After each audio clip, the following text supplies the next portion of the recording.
Andrea. Welcome to the Dark Night of the Soul Unwrapped. Thank you. Thanks for having me. Pleasure. I'll start at the beginning. What was happening in your life around the time your Dark Night of the Soul began? Well, I've had a few of them. I think many people who are on a spiritual path or identify as being a sensitive person have had several just living in the world, living with people who maybe aren't as sensitive. But I can say when I was younger, my dark nights wasn't one, it was plural. My dark nights were really more around my thinking, around self criticism, which led to addictive behaviors, which led to an eating disorder, which just led to so much self hatred. And in later years, I had a dark night that was more around physical issues that really took me down and led to major depression. I've had many periods of depression in my life, but that was a doozy. And so I feel like they're all connected in some ways, but yeah, that's a summary of some dark nights. I love how you linked the first ones being around your thinking, around self-criticism, disordered eating, and self-hatred. And that's terrain that I'm deeply familiar with from my experience. What's your sense of the start of that? What led to that self-critical thinking and self-hatred and then that behavior? Well, as a therapist looking back, I didn't have me then, but looking back, it is very clear to me what happened and why it happened. Back then, I had no clue. I was just lost in shame for decades. I think partly being born into a culture, although it's not just American culture anymore, it's spread for sure. Being born into a culture that was, and is very obsessed with appearance and perfectionism. And then add to that a family that was really obsessed with appearance and perfectionism. Innocently, very innocently, they didn't mean to do me harm. In fact, in his later years before he passed, my dad said to me that one of his life regrets was what he did to me around food and weight. Like he didn't mean it. I can see how he got programmed. And so the combination of the cultural messages and then the family messages, along with my level of sensitivity and perfectionism, that I think I just came out of the chute with. I don't think everybody was like that and everybody's like that, but I sure was. So I think that combination really led to some severe suffering. I think that linking of the shame and self-criticism and self-hatred together with perfectionism is such a toxic brew, isn't it? I was reading back some of my diaries from when I was a student at university, 18, 19, 20. That's when my disordered eating began. And I didn't even have the vocabulary for it. And when I was reading back these diaries, I noticed that I referred to it as compulsive eating. But it wasn't until several years later that I even knew there was a name for what I was doing, which would be essentially bulimia. Yes, same. What else would you say about the linking of all of those things, how shame interacts with self-hatred and self-criticism to produce the damaging behavior that is bulimia? I was just writing this morning a post about a body image problem being a thinking problem. It's so tempting to think that the problem is our body. And it's so tempting to think that we would solve our problems if we just look a certain way or eat a certain way, exercise a certain way. We're programmed. And that spiral of self hatred and then behaviors to try to decrease the self hatred and increase praise gets so habitual. And so many people don't question the programming, they question their bodies. They don't question the thoughts, they question how they look and their food and how much they're exercising. And it is just it's like barnacles that just get attached to us, but we don't know it because we just want to fit in. We just want to get praise and we want to avoid criticism. That's human nature. So when we're given this paradigm that this will get you praised, doesn't matter if it's sick, doesn't matter if you're miserable, doesn't matter if you're sneak eating, binge eating, throwing up, that doesn't matter. This is what will get you praise. And that natural drive for praise and to avoid criticism overrides self care and self love and innate wisdom. So we have to climb out by, essentially washing our brains from the brainwashing. How did you wash your brain from the brainwashing? What was that process for you? Well, first it was like you identifying that there was a name for this thing, that it wasn't just me being out of control with food and having a body that was, I thought, unacceptable, that there was a name for this thing and that it was complex. It wasn't just about another diet. And then it was trying to find help. And I searched for help for a long time and didn't really find help that actually helped. Everybody meant well and all the programs mean well. I think everybody's just doing the best they can. But I just kept searching and eventually started to find help that really made a difference. Help for my thinking, help for my relationship with food and my body, help for ways to connect with something bigger than my mind, which is spirituality. And I mean, I'm still on the spiritual path. Obviously, that's what links us together here. And still on a path of questioning my thoughts because it's always and only my thoughts that make me miserable. And so that path hasn't changed, but the path of how to have a different relationship with food, one that's loving and natural. It didn't feel natural at first. I read intuitive eating and I was like, there is nothing intuitive about this. I read a book that said, bring all your binge foods into the house and just eat them till you're sick of them. And well, that didn't happen for me. I got sick from them, not of them. So I tried lots of different things. And eventually the iceberg of programs and self hatred began to melt. And I started to discover my innate wisdom, the voice inside that we all have. It's a voice that tells us if it's time for bed or time to go to the restroom or time for fresh air. But if the mind is really clouded and noisy with traffic and programming, we can't hear that voice, but it's in there. So I did enough work and connected with enough people that helped me learn how to quiet that traffic in the mind to where I could start hearing that innate wisdom that would tell me everything, not just what to eat, but when to move and how to move and when to cry and when to rest. And if I wanted something cold or warm, it tells you everything. And it's in there. It's free. It's right here in our hearts.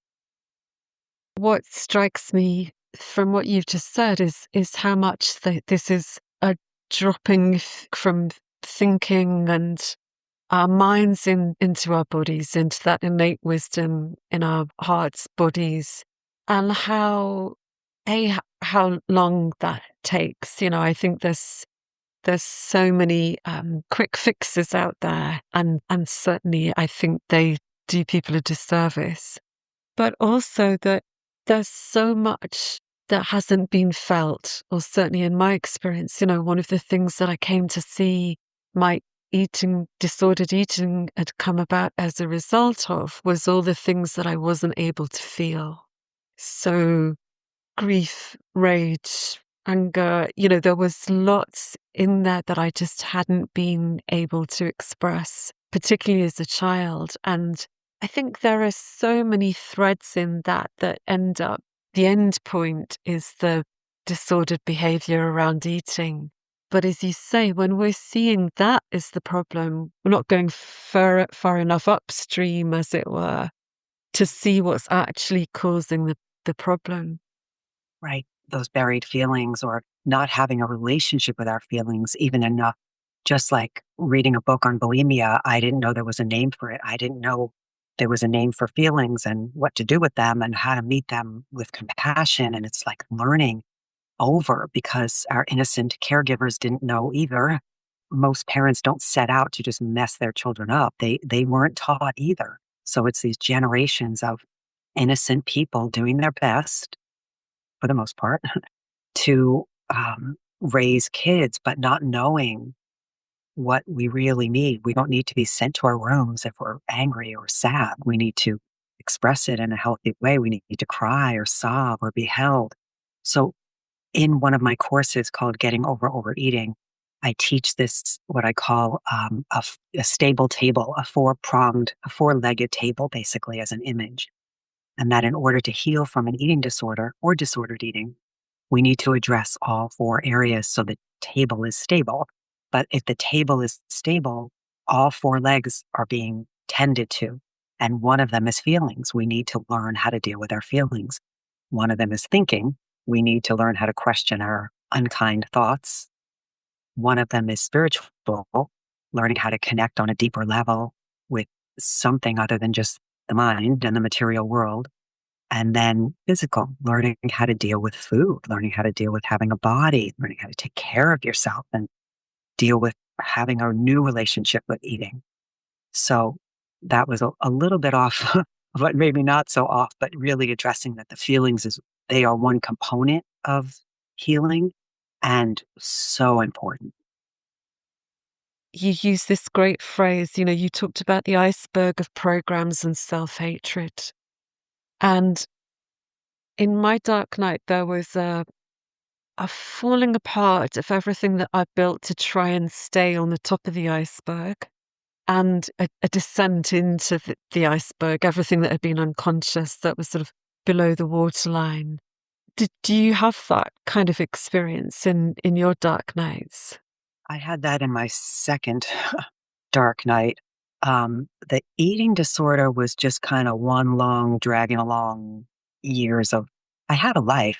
Went to school and I had friends and I had boyfriends and I did life with the eating disorder, with drug and alcohol abuse, with that level of self hatred. God knows how I did it, but I did. I got through it in some ways. And the really dark, like almost took my life, dark night came years later when I was recovered from the eating disorder, living my life, and in many ways, a beautiful life. And I got sick, physically sick, like really sick. My body just said no more. And my nervous system, I think it just had it. It had had it with worry, overworking, stress, perfectionism.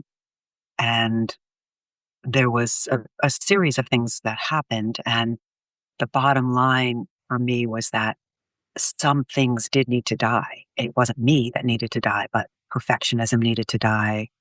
Constant striving needed to die. Um, Self care to an exquisite level needed to be born. And for so long, I kept thinking that I just needed to get stronger, which I did and I do, and that's fine. But really, what needed to happen was I needed to embrace who I am and how I am on a deeper level, like deeper than ever before. I needed to and need to work the amount of time that works for my system, not other people's systems, my system. Have the amount of social contact that works for my system, not other people's systems. Like I have two siblings and they could travel and then go to a party and then go drive 2 hours into the city and then make things for the next party and then have people over and then, like I do one thing and then that's it. I need some quiet downtime for maybe the rest of the day, One client thrown in there who I love, adore the few people that I work with now. So just honoring the system, learning how to honor this system. Would it have been easier if I was born maybe more resilient and tougher and rougher around the edges? Maybe, but that didn't give me a career that involves empathy and softness and sensitivity. So you get what you get and you work with what you've got. But I no longer think that I shouldn't be the breed that I am. I think I need to work with and tend to the breed that I am. This sense of your body saying no, no more, I think for me is a real hallmark of the dark night of the soul. That's Yes. certainly how it began with me, that I went from all the things that you described, perfectionist driven, striving, and doing quite well on some level, externally, to what felt like overnight my body just saying, no, no more. This has to stop. For you, how was that? I know for me that was a real shock, and it felt shameful and deeply disorientating and terrifying at points. How was it when your body said, I'm done? All those same words, shocking. I didn't have as much bandwidth to have as many feelings about it as I might have otherwise because I had no energy. It was like I was just done, like the rug got pulled out. And for someone, even though I have a different relationship with activities than some other people do, and a different bandwidth for doing and going and socializing, I still had way more than I had when this happened. It's like it started with getting ill, and then I had like zero energy. It was like the battery just got drained, and I didn't know what was happening. So I was going to doctors and getting diagnoses that were totally incorrect. And then there was a couple of people, more sort of natural affiliated health practitioners, who said, this is your adrenal, sweetheart. This is your nervous system. This is your body saying, you can't. You can't keep visiting your dying father as often as you are on a plane. You can't keep seeing this many clients, and you can't keep having your mind go as unattended, with perfectionism. That you have to stop. But I didn't know that, and I didn't have even the energy to take it in. So I just kept trying things and doing things with where I could barely lift my head, still trying to show up in life and for aging parents and a dying dad. And so, yeah, it was completely dark night, a long one, longer than I would have cared for. But I slowly climbed my way back out. And now I have my energy back. I have the same life in many ways. Like if you saw me, you'd think, beautiful marriage, lovely life, a handful of clients I love, lots of students in my courses, hikes in the forest, music, good food. Like I have the same simple, beautiful spiritual life, but there's a quiet inside and kind of a landing. And that now, if something comes up, if or when thoughts come up, life comes up, feelings come up, I don't have to go down to the bottom. I deal with them and then they move through me. That's how they're intended. But it was like too much got either stuffed down or unattended to. I don't know. The nervous system just went on strike. So now instead of like trying to climb out of the dark, my life is really about maintaining the light, being in the light as often as possible. A large part of the dark night is, I think, our nervous systems, our bodies are being just, as we said, saying no. I cannot keep this up. And in fact, I can remember the first day of my dark night. I came home from work. I had to leave work, the clinic that I ran, and I came home and I was just sobbing and saying, I can't keep this up. I can't keep going. I can't keep this up. I really relate to what you said about how it wasn't possible to really take that in at the time. And that's the same for me. I ran around trying to find things to make myself better, trying to get back to what I'd been before. And it took quite a while to realize that that really wasn't the point of of what was happening. That the momentum of all of those patterns, particularly the perfectionism and the having to be and having to do, kind of had to play itself out. Did you get to the point where there was a noticeable and conscious dropping of that activity? Or did it just happen gradually? The activity of perfectionism and busyness, that kind of activity, you mean? Busyness and trying to fix and do something about it all. Yeah, I just got to the point that I couldn't do more. And then it got to the point where I didn't want to do more. And I slowly, what occurs to me when we both are saying here that we didn't know what was going on, and it's like if a kid is having a tantrum or screaming and they're on the ground, pounding the dirt and screaming and crying, and the parents saying, what's wrong? Talk to me, tell me, they're in it. And so that's what it was like, but for a long time, just in it, lost. And hard to believe when you're that lost that you're going to be found, that you're going to get through it, that there's something being asked here, there's something being called for here. If if I if I could now go back to her, and if I could say to anybody right now who's in a dark night, who thinks you'll never get through it, who feels massively depressed or anxious to the point that you just feel like you're never clear of cortisol, you will and you can get through it. And it takes love, it takes compassion, it takes listening, it takes finding people that get you and get it, and for you to talk sweetly to yourself, not beratingly. And that's what it took. It took enough people. I didn't have that many that really got me, but a few did, that would tell me, you will get through this and this will pass. I promise you, this will pass. And I was like, I don't believe you for a second, because it just felt like this is my new life. But it didn't turn out to be. It turned out to be kind of a strike and a calling for life to be different, not completely different. Although I did think, like, do I need to go live in a cabin, like, and not have any contact with anyone? But if you don't change your thoughts, your mind comes to the cabin with you. I love what you said about how for so long you were just in it. I mean, that was 90% my experience too, that I would have these odd moments of some greater clarity. They were quite few and far between, but there was occasionally a recognition, oh, there is something happening here that's important.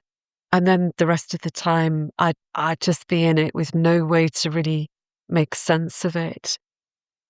I think I had the faint sense that something was being called for.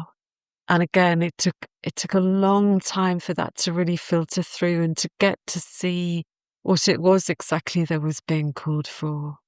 And I think you summed it up beautifully when you said you realized that there were things that needed to die and things that needed to be born.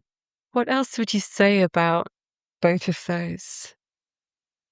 I would say that's still the case, that every day, every moment, it's still happening on many levels. It's a moment by moment staying connected with what this body needs, what my mind is up to. I was joking recently that I want to get a new business card that says psychotherapist, meditation teacher, and full time mind manager.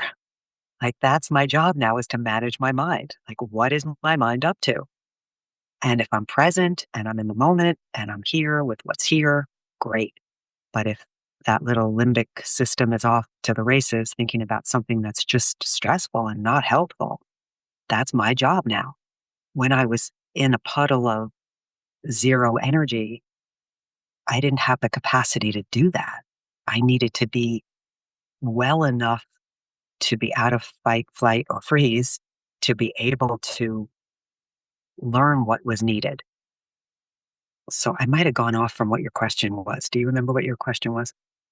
I mean, you just answered it, the ongoing process of what needs to die and what needs to be born. Yes.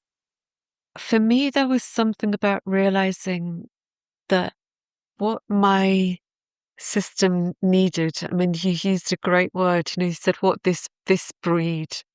And I really love that because that isn't making this wrong in any way. And for so long, I think that's what I did, that I also had a condition which meant very low energy levels. And again, clearly my nervous system was zapped. And for a long time, I felt that I'd be okay if I could find the thing that would piece me back together again physically and sort of put me back to how I'd been before. Slowly, I began to realize that that actually wasn't what was needed at all. And I can remember at some point giving up the idea of healing was in fact really healing in itself, because I'd misunderstood what healing might mean. And so there was a push, a sort of harshness around that. Honoring what our bodies, our systems need is so profound, and in my experience becomes more and more profound the longer time goes on, the more we really see the patterns, the things that are running in us. And for me, the Dark Night was just the beginning of that. Is there more you'd say now about what it means to you to embrace and honor that? The body speaks like as a whisper. It's a knowing, right? I know I want tea. I know I want to go out in the forest after we speak. I know when I need to eat. I know when I need to stop eating. I know when I need warmth or coolness. I know when I need to connect with someone and when I need quiet. I know when I need to get off the screens and have a screen break. I know when I want to get on the screen and connect.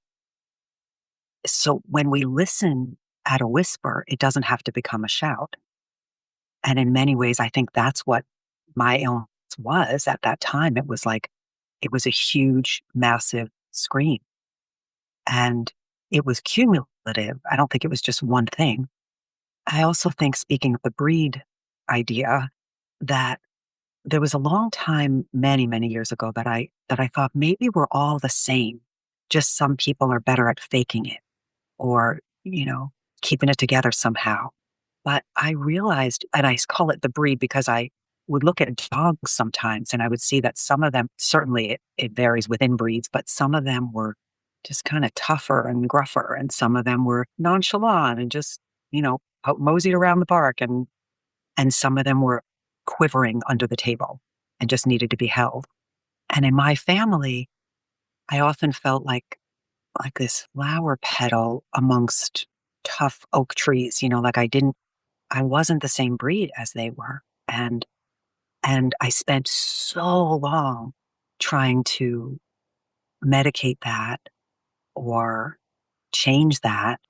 And certainly strength and resilience can be garnered and can be learned, that's for sure.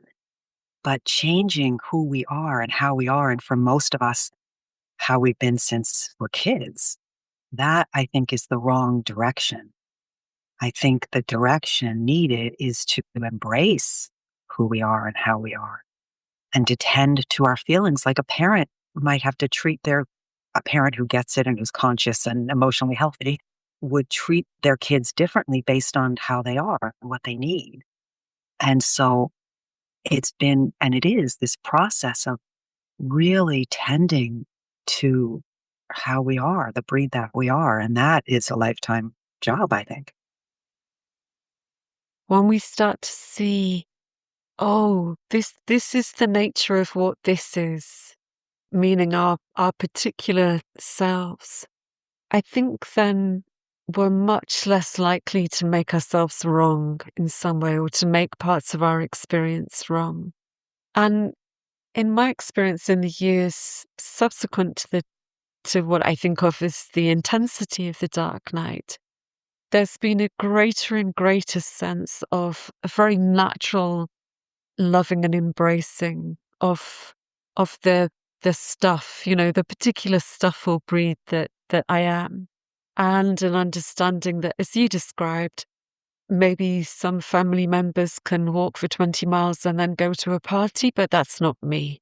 And being okay with that, understanding that as simply being made of different stuff or being a different breed.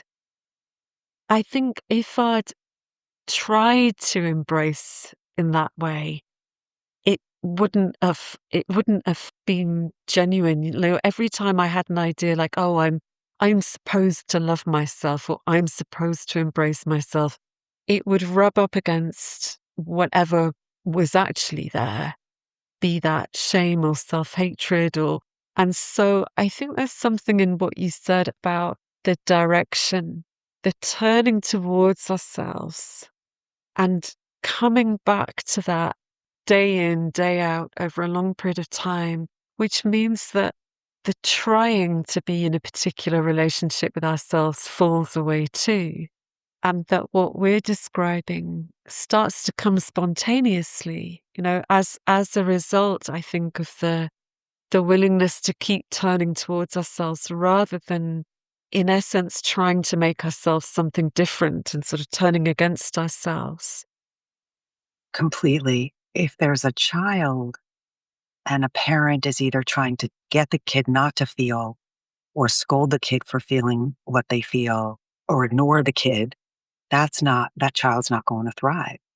But if whatever the child is feeling or needing, parents right there to hold them and teach them, oh, that's not true, sweetheart. That's how the world thinks and people think me. That's not true. And maybe a million times because the child's still getting the message, right? So it's learning how to treat our feelings, our thinking, our bodies in the way that a really loving, conscious, aware, emotionally healthy parent would treat a child. And that's a full-time job. I mean, obviously children grow up, but our feelings don't necessarily, and they do get healed in many ways. Thoughts can be changed. So it doesn't mean that we have to keep revisiting the same exact pain because we can become stronger, less programmed, less seduced by programs, and stay in suffering shorter amounts of time.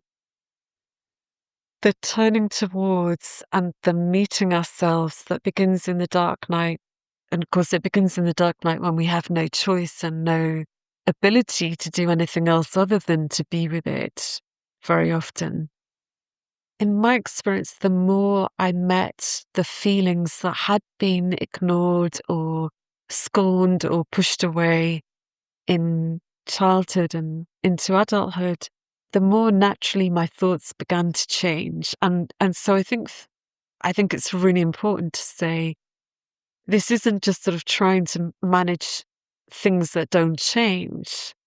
There's absolutely a transformation or an alchemy that happens in both our thinking and our feeling as time goes on. And we talked about perfectionism at the beginning. What's your sense of your perfectionism now? I would say one of the most commonly used soothing statements I've ever used on myself was, I don't have to be perfect. Nobody is. I don't have to be perfect. And the grip that used to take over in my system around perfectionism, I don't know how exactly I learned that because my siblings were raised by the same parents. Essentially, if one of my parents would scold my siblings and I equally, they would seem unfazed, who knows, and I would literally want to die. That perfectionism was so wired in at such an early age. It's one of my first memories of being suicidal was around perfectionism, thinking I blew it. I disappointed my dad. I want to be gone. Disappointed my parents. I want to be gone. And so that is the biggest do-over for me is the belief, the knowing, the reminding, the settling into the fact that I don't need to be perfect and nobody else is. And that was one of the causes of my biggest pain. So if I do something now that's quite imperfect, it's not like my favorite thing. If I get a bad review or if have a glitch with someone or say something that doesn't happen all the time, but if something happens, when something happens, it's like my go-to now is just, that's okay. I don't have to be perfect and this will pass and it's not that big of a deal and get through it. There's just like a different recording that pops up now where it used to just take me down. A few years ago, I did a master's, and one day I got an essay and assignment back, and I got 70%, and I was reading the critique, the comments. And in real time, I watched as the old somatic response to not being perfect was coming up. All of those sensations and feelings started happening as simultaneously I could see that there was absolutely nothing wrong with this mark. Objectively, it was very clear and so fascinating to watch in real time as that played out without hooking into the notion that I'd done something wrong and I should have done better. So I was able to observe that and feel that, and on some level be quite fascinated, and also it was uncomfortable for sure. A few weeks later I got another essay back, and I got an 80, and it was so interesting to see that there was just jubilation about that. And it made me laugh because it made me see how arbitrary it was. Like there was some line between 70 and 80 that something had decided was okay above and not okay below. Perfectionism itself is predicated on an imagined standard that's Completely. sort of plucked out of the air, really, that doesn't, as you say, doesn't bear any relationship to anything naturally occurring. And yet it can have such a powerful grip on us. And if we lined up 100 people and they all looked at the same test result, they would have different responses based on their wiring and their sometimes I have my meditations on a meditation app, and I get reviews a lot, but sometimes I'll see one for the same exact meditation. And I'll see one review that says, this meditation was terrible, or, I didn't like this teacher at all. And then the very next review for the exact same meditation, this like changed my life and it's so soothing. And thank you so much. And I'm thinking, how could that be about me? How could that be about my worth or my work or my value? But it can be so convincing. And when those chemicals, those cortisol, adrenaline chemicals take over the system, it feels so convincing. So to be able to have, like you did, that wise observer that says, wait a minute here, these chemicals are a signal of old programming. In the current moment, there's just person reading number on paper, or if you read it online, just person looking at screen. Like it's just so not unpersonal, impersonal, and yet based on which part of us is reading the grade or the review and what we've done to upgrade our minds and our programming, that's how we respond. So it's learning how to respond differently and then learning to tend to the wounded one if the response is stronger than is um, necessary or needed. It's so important to make clear that this is not about making that reaction wrong in any shape or form. Exactly. It comes from somewhere, and I think the more we tend to that and understand its perfectionism and its shame and any other feelings that it might have, I think there's also something in noticing how convincing something feels. For me, that's been a way into to really starting to tease apart the different components when I've noticed, like, wow, this feels really, really convincing. And there might be just some part of me that's aware that it's not objective reality, that gives enough of a window in to start to feel into what is it that's making this so convincing. And as you say, so much of the time that's biochemistry. It is those chemicals, isn't it, which, are setting our hearts racing, or whatever the chemicals are doing in the moment. I think there's something coming to me which would be useful to talk a little bit about, which is we've already said, listening to our bodies is so profound. Listening to that whisper. And I think there's something about really feeling into what is it we're listening to? Is it that we're listening to the chemical cascades of those old programs, those old patterns? Or are we listening to a deeper, more innate whisper from the body? And I think sometimes that can be a little confusing, right? But I think Yeah. that's something we can tune into over time. Yeah. And it's not, and in addition to what we're listening to, what are we believing? So if I have like a big, butterflies in my stomach or tightness in the chest or sweating or all of a sudden overtaken by chemicals, if I think this is going to last forever, I'm not okay, I'm not safe, that cascade, that takes me down an unhelpful pathway. If my thoughts are along the lines of, this is my body responding, is there anything threatening right now around me? Usually we know. What am I thinking? What am I telling myself? What's going on? What did I think right before that happened? What do I need right now? What would be the most tender thing I can do for myself? What would feel soothing? What's happening? Can I get here now? Can I tend to any thoughts that weren't helpful? What do I need? So the same thing can be happening, but then the same physical response can be happening, but what's happening inside our minds, that takes us down a helpful path or a hellish path.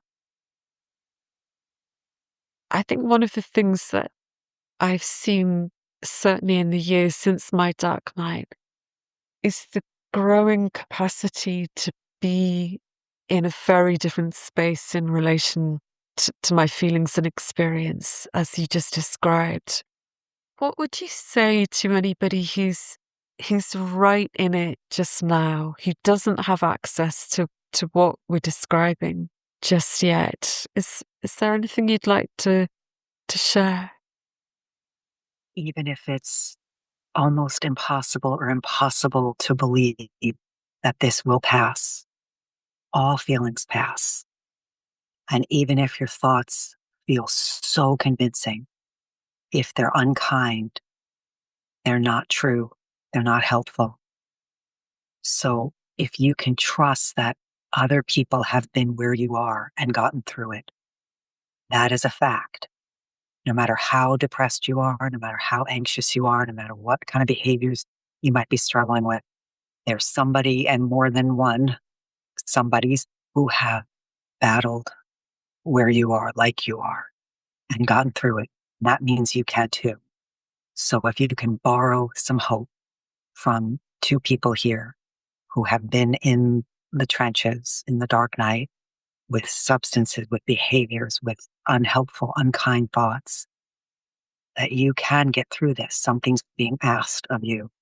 And if you can find any safe places, whether it's podcasts like this, books, teachers, teachings, therapists, coaches, somebody, and there's so much available now, something safe and soothing to listen to. And you'll know it's safe and soothing because it'll feel a little bit better or a little less bad.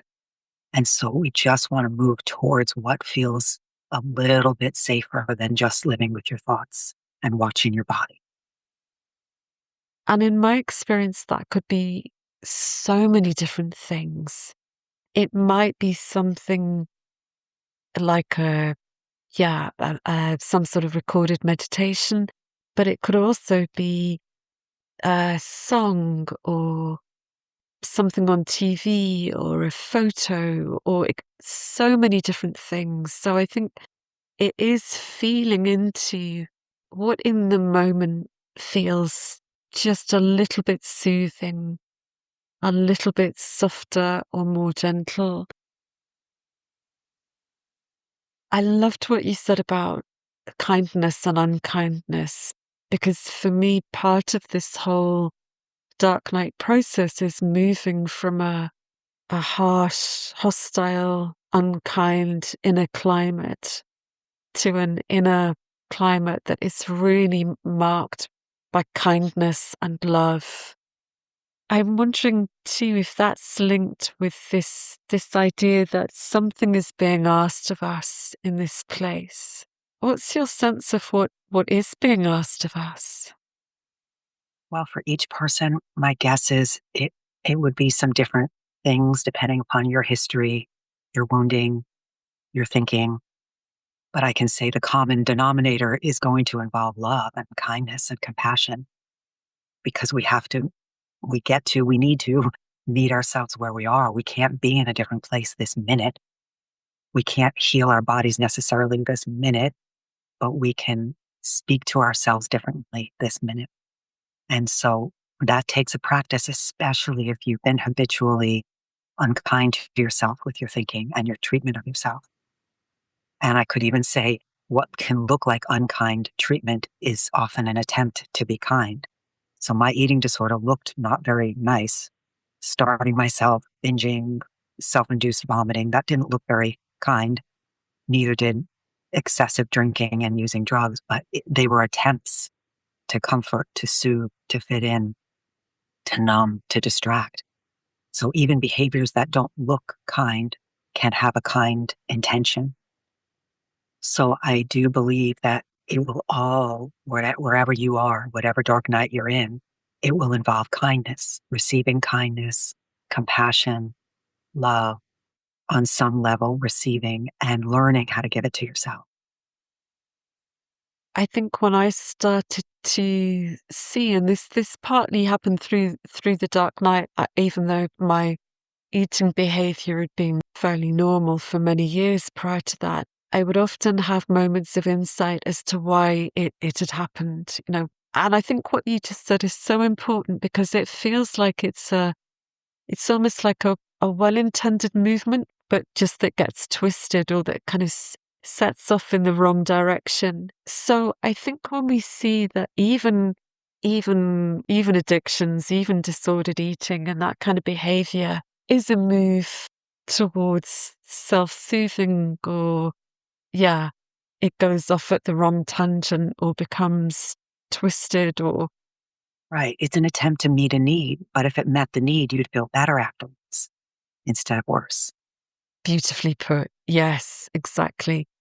I think for me, one of the things that I saw through the dark night and beyond was that I'd fundamentally tried to disown my own needs on the basis that if I could not need, I'd get what I needed. You know, that was the unconscious idea that if I could be this person, this perfect person who had no needs, then yeah, I'd get what I was longing for.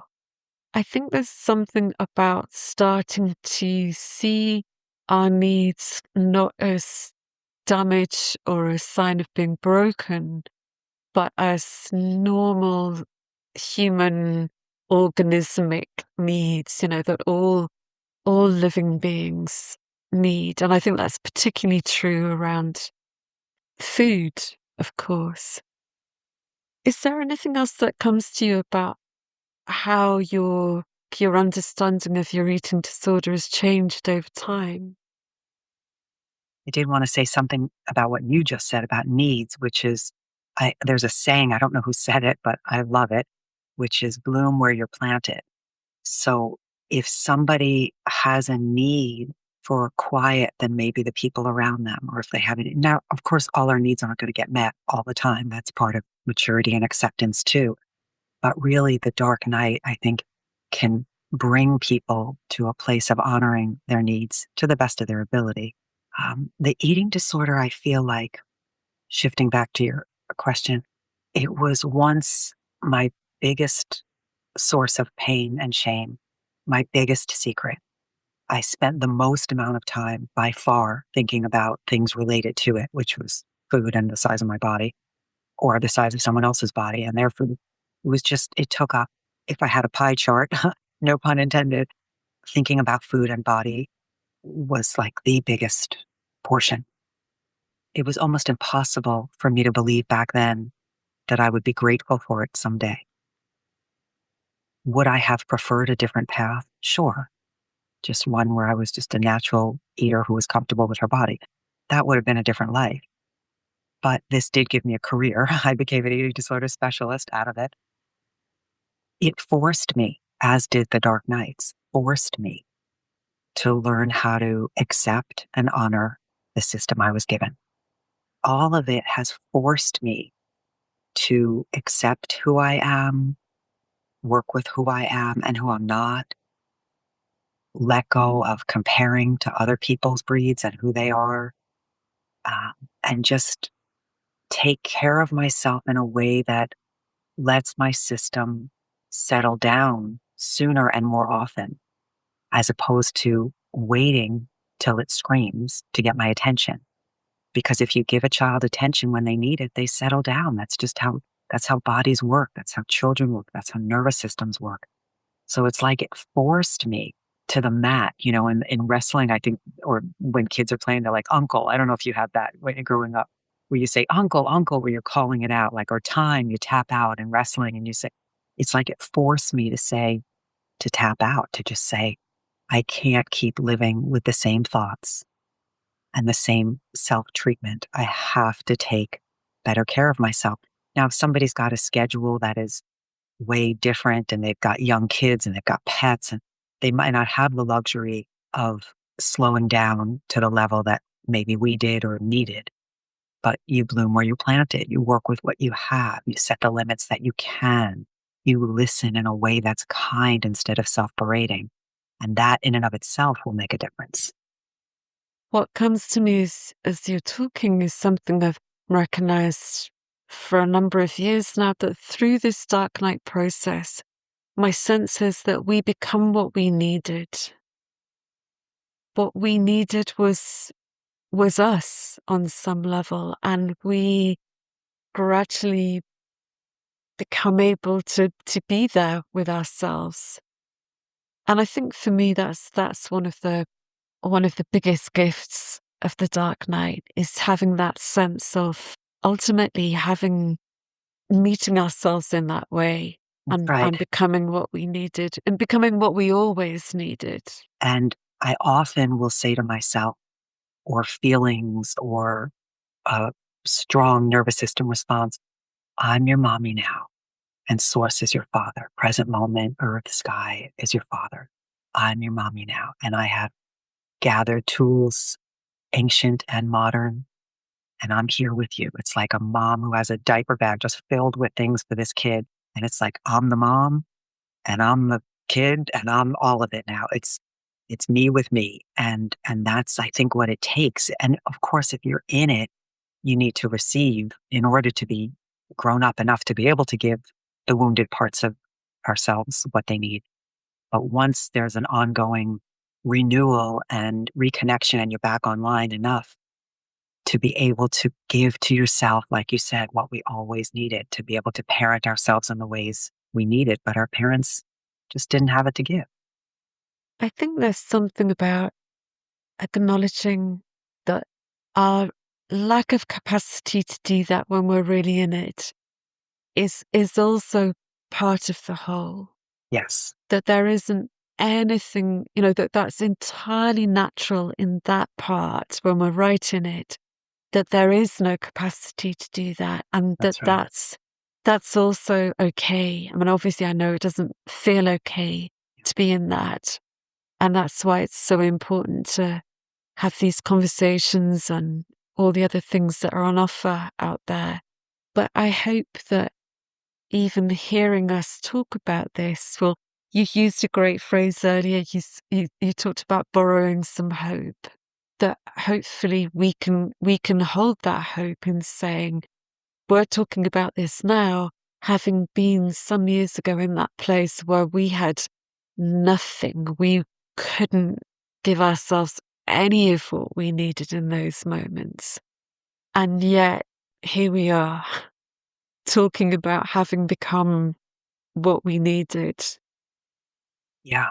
There was a long period of time where my best friend, my closest friend, she moved away and to a different state. So we FaceTime a lot. We FaceTime almost every day. When I was in that very, very dark time, she would just look at me in the camera and she would say, this is going to pass. And sometimes I would say, I don't believe you. There's no, I need out. I can't deal with this level of pain. And she would just every day, this is going to pass. And if you don't have someone like that in your life, you could possibly have someone who you could say and ask them to tell you that, ask them to remind you, because it will. Even everything passes, everything, life passes, everything passes. A kinder and more compassionate and gentler and more patient and accepting and open to whatever you're supposed to learn you are, then the sooner it does pass. The more we fight it and hate ourselves and beat ourselves up and want it gone, the more resistance there is in our systems. So yes, having someone who can say, this will pass. And maybe considering that that is possible for you too, because we're all the same on some level. Now knowing what all of that suffering built in us, that it wasn't for nothing, it creates everything that we've just been talking about and ultimately brings us back to ourselves. Andrea, I know we could go on for much longer.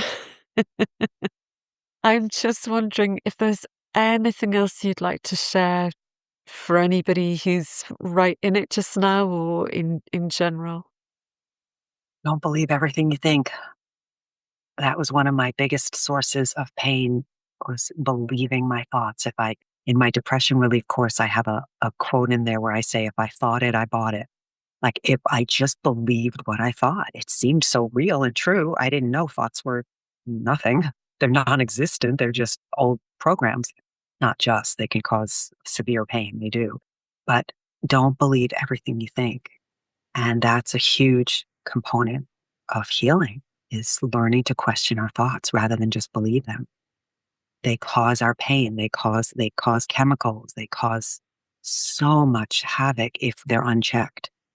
And so many people have a program inside, like a soundtrack that's just playing on repeat, that's not kind, and then wonder why they don't feel well and wonder why their behaviors are out of control. We have to work with the original cause of all of it. So don't believe everything you think is probably the biggest thing, along with I don't have to be perfect. Same thing. That was just an example of it.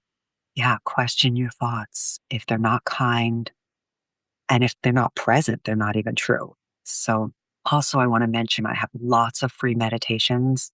They're available in several places, but they're all free, and they're for people with anxiety, people with depression, people with disordered eating issues.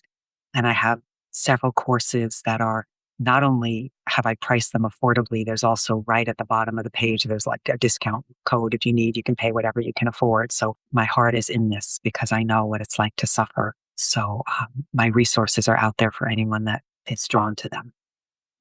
Been a real pleasure. Thank you so much. Take care now. You too.